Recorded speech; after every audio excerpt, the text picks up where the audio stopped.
On n'a pas peur de vous. On n'a pas peur de vous. On n'a pas du tout peur de vous. Les propos de Kone Katina depuis Port-Boué, c'est samedi. Kone Katina monte au créneau et il dénonce la fourberie, oui, la fumisterie, la sunoiserie du RDR. Kone Katina dit au RDR d'arrêter de jouer avec la vie des Ivoiriens. Et que eux, ils ne vont pas prendre des armes comme le RADP pour venir au pouvoir. Mais il a dit que Gbagbo sera candidat et puis il n'y a rien. Frère de soeur, on écoute Kone Katina depuis Port-Boué. Camarade vice-présidente exécutive, notre camarade épouse, nous on l'appelle Agnès Monet, camarade président de l'inspection du parti, c'est mon grand frère et mon neveu, docteur Issa Coulibaly Malik Issé, camarades secrétaires généraux adjoints, camarades président de la Ligue intérimaire des jeunes, camarades de la Ligue des femmes, camarades représentants des autres partis, camarades SNT et mon camarade le compagnon de tous les jours, fédéral de Port-Boué, Boliga Ismaël, enfant chéri. Chers amis, chers camarades, je vous salue. Au nom de son Excellence, le président Laurent Gbagbo, je vous salue. Je voudrais saluer votre mobilisation, qui est l'expression de notre détermination. Merci, président intérimaire de la Ligue, pour cette mobilisation. Merci, fédéral. Merci aux structures d'encadrement. Je pense à mon ami Diriga, à la jeunesse, au président de la jeunesse, la Ligue des jeunes du Port-Boué. Merci pour tout. Chers amis, je voudrais, avant tout propos, commencer par deux préliminaires qui sont importants. Le premier préliminaire, c'est que depuis les élections municipales, au cours desquelles j'ai eu l'honneur, l'insigne honneur de porter le maillot, le flambeau de notre parti, nous n'avons pas encore l'occasion de nous parler. J'ai donc un devoir de reconnaissance vis-à-vis de vous. Je voudrais vous dire merci. Merci pour la confiance que vous avez placée en nous. Merci pour tout. C'est vrai que nous n'avons pas gagné, mais nous avons tiré beaucoup de leçons. Nous avons tiré beaucoup de leçons et nous avons appris beaucoup. Je voudrais saluer toute la population sans distinction de Port-Boué et je voudrais saluer l'équipe fédérale de Port-Boué et la grande sœur Baba Massani. Merci pour tout. Nous allons passer certainement, on avait prévu un programme de parti pour vous remercier, mais l'emploi du temps de notre parti est tel que nous n'avons pas encore trouvé le créneau, mais on le fera avec le fédéral. Le deuxième préliminaire concerne le procès de Picasso. Picasso est le deuxième vice-président du CSP, c'est-à-dire l'organe politique que je dirige. Et Picasso était avec nous en exil. Nous avons galéré ensemble en exil. On ne peut pas venir prendre Picasso comme ça pour dire allons au procès, on va t'envoyer au tribunal parce que tu allais braquer même pas braquage, tu allais attaquer un camp avec des couteaux et des bourdins. Picasso que je connais, je sais qu'il a un minimum d'intelligence. Et je voudrais ici exprimer à Picasso toute la solidarité du CSP, ma solidarité, toute la solidarité du CSP, et nous allons mener ensemble ce combat parce que ce n'est pas juste de traquer les opposants.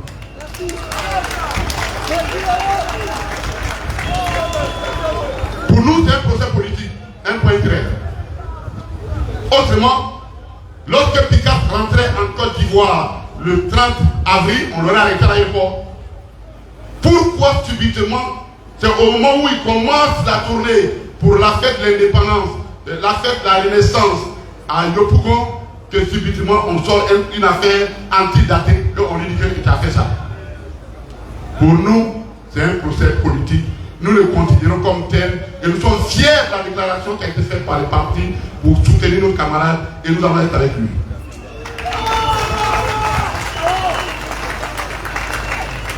Chers amis, nous sommes ici pour une question précise qui se détache en deux branches, mais la colonne vertébrale de notre présence ici, c'est l'inacceptable injustice que les gens veulent par tous les moyens imposer à l'un des citoyens, peut-être même le citoyen le plus honnête de notre Côte d'Ivoire. On ne peut pas accepter ça.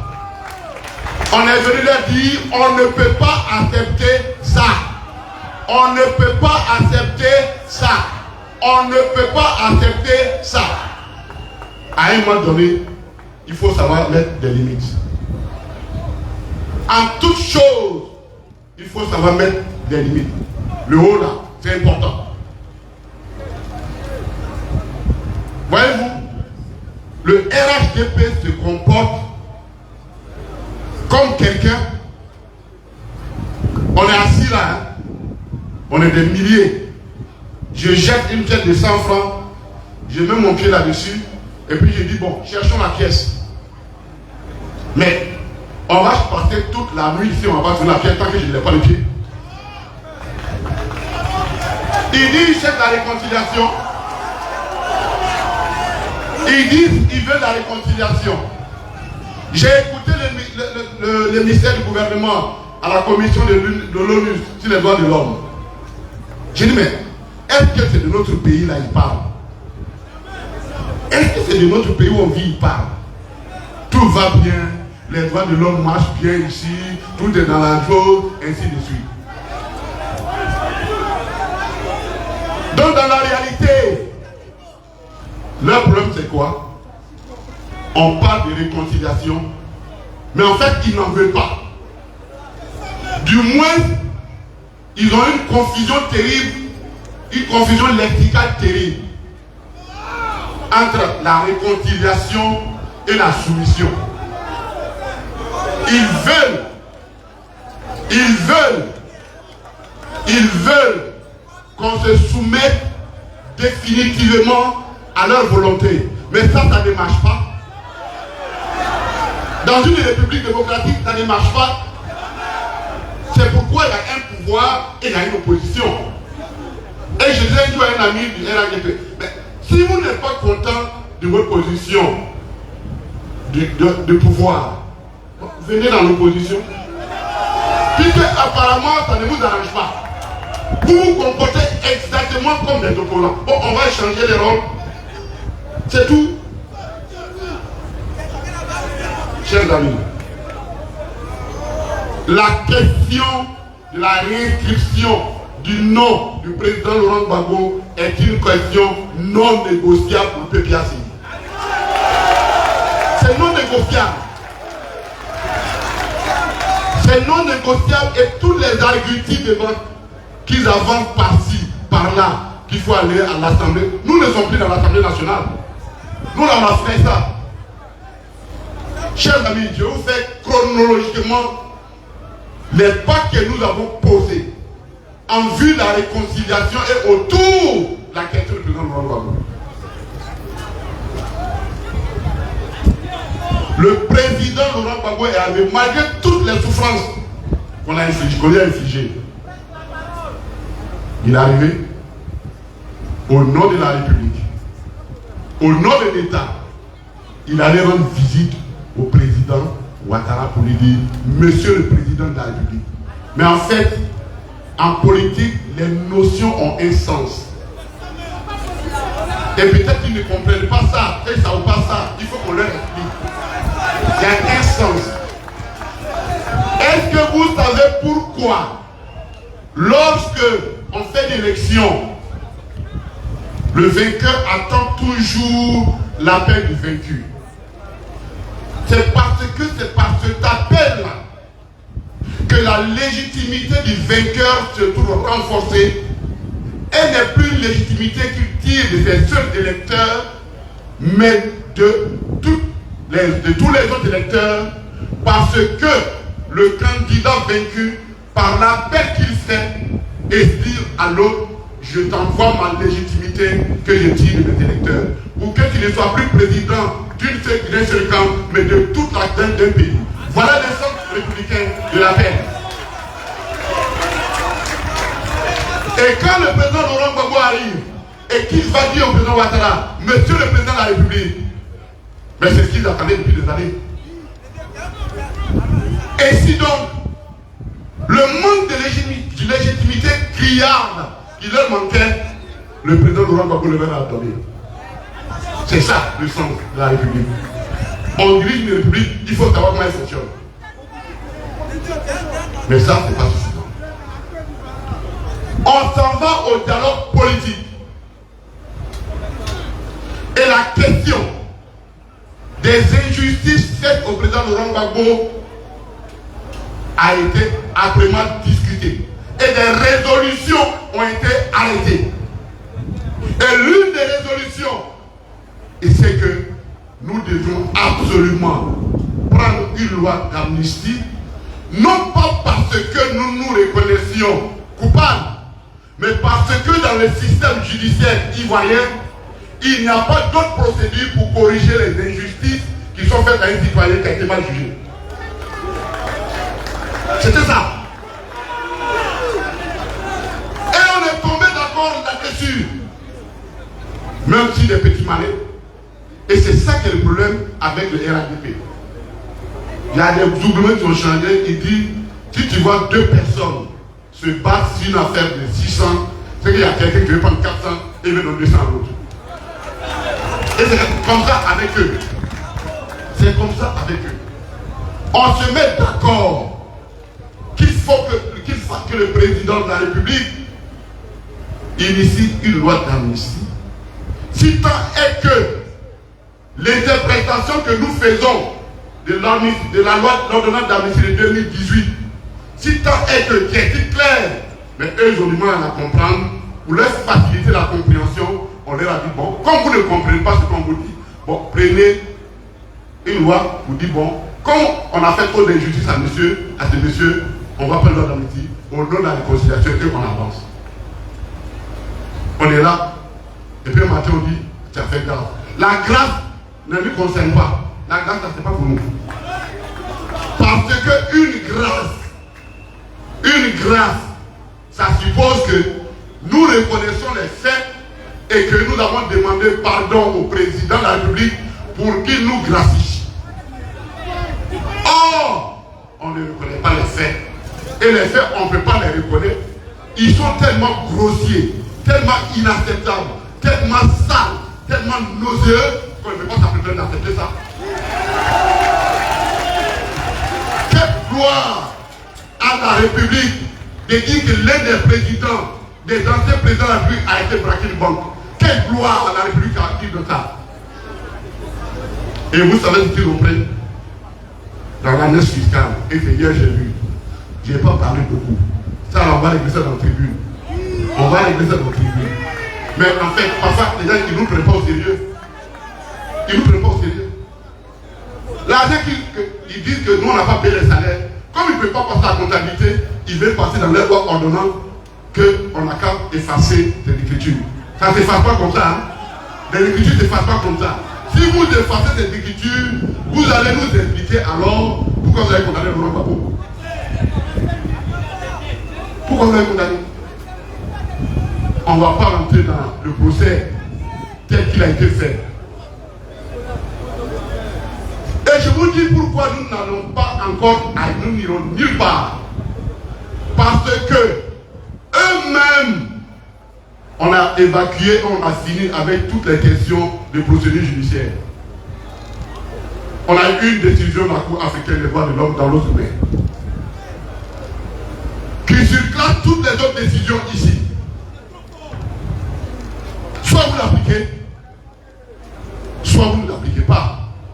Mais si vous ne l'appliquez pas, ça veut dire qu'on n'est plus dans un état de droit. Ça veut dire que dans la réalité, un citoyen à qui un juge reconnaît une vérité, lui établit un droit, l'exécutif ou alors la CEI peut décider de ne pas appliquer. Dans ces conditions, nous avons quitté la République, nous tombons dans la jungle. Et dans la jungle, chacun se bat avec les moyens dont il dispose. Dans la jungle, c'est pourquoi la République est établie. La République est établie autour d'un certain nombre de valeurs. La valeur.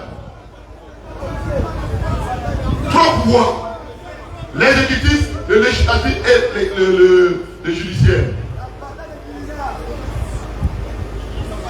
Et celui qui incarne la République et qui doit faire en sorte que toutes ces décisions soient rendues applicables, c'est le président de la République, c'est le gouvernement. Donc si une décision de justice arrive et vous refusez de l'appliquer, vous lui dites d'aller, on n'a qu'à aller encore, on va aller voir quel juge encore. C'est de la roublardise, c'est de la ruse. Et c'est ça qui est malheureux ici. Les gens font une confusion entre faire la politique et faire la ruse. Mais nous, on est plus rusés que vous. On est plus rusés que vous. Chers amis, nous sommes le fruit de notre lutte. Le président Laurent Gbagbo a tout acquis par la lutte pacifique, déterminée. Nous sommes le fruit de cette lutte. Nous ne pouvons pas abdiquer. Jamais il nous reviendra dans notre parti de prendre des armes contre la République. Parce que c'est notre pays. On l'aime. Mais ne nous prenez pas pour des moutons. Mais ne nous prenez pas pour des moutons. Parce que même à force de mettre le bois dans la boue de mouton, si vous ne faites pas attention, vous finissez par en faire un chien. Exaspération. L'exaspération. Nous sommes totalement engagés pour le dialogue politique. C'est pourquoi, par 2 fois, nous avons écrit au Premier ministre Robert Mandé, le 15 mars et le 12 avril, pour lui dire les élections arrivent. Nous avons une question existentielle pour nous, une question de rupture pour nous. Il s'agit de la question du président Laurent Gbagbo et puis un certain nombre d'exigences que nous essayons de formuler et raconte-nous et puis on va se parler. Jusqu'à aujourd'hui, ils n'ont pas encore répondu. C'est justement là qu'ils font l'erreur. Je dis, et du haut ici, oui, nous les respectons. Parce que le respect qu'on leur doit au nom de la République, au nom de l'État qu'ils incarnent. Nous sommes obligés de les respecter, de les respecter. Mais nous n'avons pas peur d'eux. Nous n'avons pas peur d'eux. Nous n'avons pas peur d'eux. Que cela soit clair et net. Il y a une démarcation nette entre le respect et la peur. Je préfère une paix construite autour du respect qu'une paix qu'on veut imposer par la peur. Mais nous là, vous allez nous effrayer encore avec quoi? Bon, on a qu'à se parler. Vous allez nous effrayer encore avec quoi? On a gagné les élections ici. Vous nous avez pris, envoyés en prison. Vous êtes assis ici pour boire partout pour dire on ne reviendra pas. Il est revenu. Il a créé son parti politique. On est sur le terrain. Chaque jour, vous nous menacez, on va vous envoyer en prison, on va faire ceci. Et puis vous voyez qu'on ne change pas. Changez votre façon de faire. Ça veut dire que votre façon de faire, elle ne peut pas régler le problème. Revenons donc à ce que nous, on vous demande de faire. Asseyons-nous et discutons. Asseyons-nous et discutons. Et c'est ce que exactement les gens à l'ONU ont dit au gouvernement ivoirien. Parce que moi j'ai suivi tous les débats là. Ils disent il faut engager le débat. Il faut un dialogue politique inclusif pour des élections inclusives et transparentes. C'est ce qu'on leur a demandé de faire. C'est ce qu'on leur a demandé de faire. Mais est-ce que c'est notre faute sur le peuple Gbagbo? Est-ce que c'est notre faute sur notre meilleur candidat? Donc c'est pas notre faute. Camarades, nous sommes le PPACI, les Pro-Gbagbo. Vous êtes l'incarnation. Vous êtes notre espérance. Vous êtes notre jeunesse. Chez nous, quand quelqu'un rentre dans ta maison et puis il t'attaque à ton papa, ce n'est pas ton papa qui t'attaque, à lui qui t'attaque, c'est toi-même à toi qui t'attaque. Donc, la norme, le refus de l'instructeur du président Laurent Gbagbo, c'est une attaque frontale contre tous les jeunes. Et on ne peut pas accepter ça. On ne peut pas accepter. Et nous continuons. Il est encore temps qu'on s'asseye et que nous parlions. Asseyons-nous, nous allons parler. C'est notre pays commun. Il y a toujours des solutions. Et c'est ça le fondement de la politique. La politique, c'est la capacité de trouver des solutions partout. Et si vous refusez de faire ça, vous voulez qu'on fasse comme nous. Donc nous, on va s'asseoir pour aller les mains. Et puis on dit que Gbagbo n'est pas candidat. Et puis on va sortir, on va vous applaudir. Aïe, aïe. Quand même. Quand même. Quand même. Et quand on a dit non, vous nous menacez. Mais on ne vous menace pas. Voici, vous êtes dans une voiture avec un chauffeur. Et le chauffeur, il conduit mal, il dort, il conduit mal. Et un passager dit, pardon, il faut te réveiller. Et vous lui dites non, toi la tête, tu vas faire un accident. Ce n'est pas celui qui a dit qu'il faut le réveiller, tu vas faire un accident. C'est parce que le chauffeur dort. Oh, et eux, ils dorment. Ils ont la voiture, ils conduisent mal. On vous dit, réveillez-vous. Pourquoi on est à destination? Vous dites, faites ça, on va faire l'accident. Mais c'est parce que vous dormez. Chers amis, et je vais terminer par là. On vous a exhorté à aller vous inscrire, les nouveaux majeurs. Allez-y même vérifier. Allez-y même vérifier vos inscriptions. Parce qu'ils sont forts. Hein? Si vous asseyez un matin, alors que vous êtes à Port ici, on va dire d'aller voter à Okoka chez moi là-bas. On dit votre nom est arrivé là-bas.